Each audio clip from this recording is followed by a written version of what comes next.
It's the only electric vehicle in Volkswagen's lineup, but it's an important part of the automaker's future. It's the 2017 eGolf.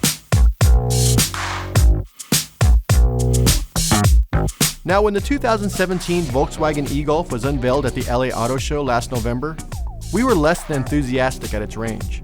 At 125 miles, it's about 100 miles less than the Chevy Bolt or the Tesla Model 3.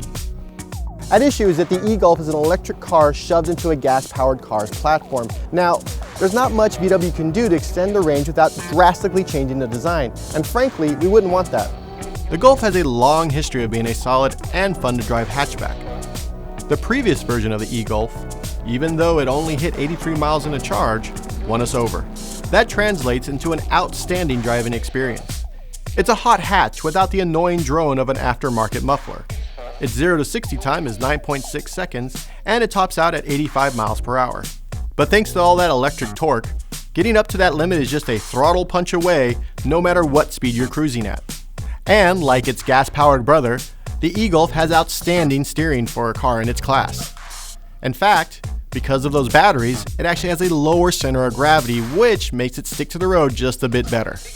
Now, the interior and the dash layout of the eGolf it's easy to manage, it's clean, it's very logical. You have your climate control down here, it's all buttons and knobs, which I'm a big fan of. You have a nice infotainment system, touch screen, radio, media, you have quick buttons to everything. And of course, a lot of the controls are on the steering wheel. So you can control your cruise control, you can control your media.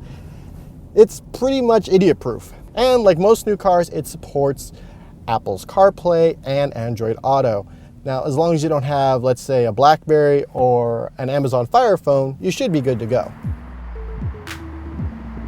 Now, of course, like other EVs on the market, it has different driving modes. Now, it has normal mode, which is all the power, go for it, use as much air conditioning as you want. It also has an eco mode, which sort of limits the power and limits some of the climate control.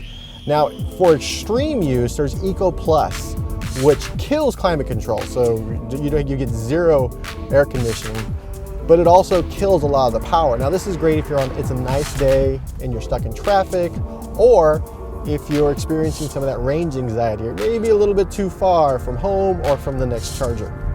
And if you happen to use the available nav system, it can display charging stations as points of interest. Helpful when you're running low on charge and you're not familiar with the area. Which is great, except it doesn't tell you if the charger is available, and you don't want to drive all the way to who knows where and get there and every charger is filled up. To do that, you still have to use ChargePoint or EVgo or whatever proprietary charging system you have in your town in order to find out if the chargers are available. Driving the eGolf is great because you get all the benefits of a Golf, plus you're getting a taste test of Volkswagen's future. Then you see a Chevy Bolt on the road.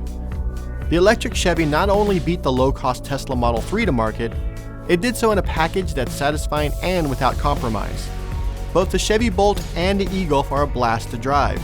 They both have 4 doors and a ton of cargo space.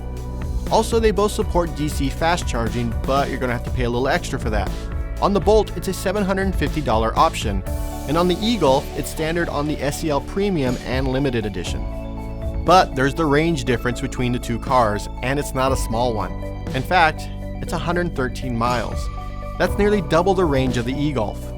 Now, we're guessing that the eGolf will be about $5,000 cheaper than the Bolt. Now, we're basing that on the 2016 eGolf. We don't actually know because Volkswagen hasn't announced the pricing yet. Now, that's a substantial savings, but every time you plug in at home or at work or on the go, it's going to be there in the back of your mind. You could have had more range if you just ponied up the cash. But Volkswagen is working to fix this. It announced its own EV platform, the Modular Electric Drive Matrix, or MEB for short. It's been showing off ID concept vehicles that it says will be on the road around 2020, with ranges between 215 and 311 miles. The automaker's future is electric. Hell, it's even bringing an electric microbus to market. So that puts the eGolf in a weird place. It's the last EV from Volkswagen ahead of its MEB platform, and most likely the last VW to share a platform with a gas vehicle. Will we see eGolfs alongside ID vehicles with double the range? It's doubtful, which is both good and a bit sad. The Golf is a wonderful small car, and the eGolf is like its nerdy twin brother. Right now, it's a placeholder for Volkswagen's electric vehicle future. Let's just hope the upcoming IDs do the little eGolf proud.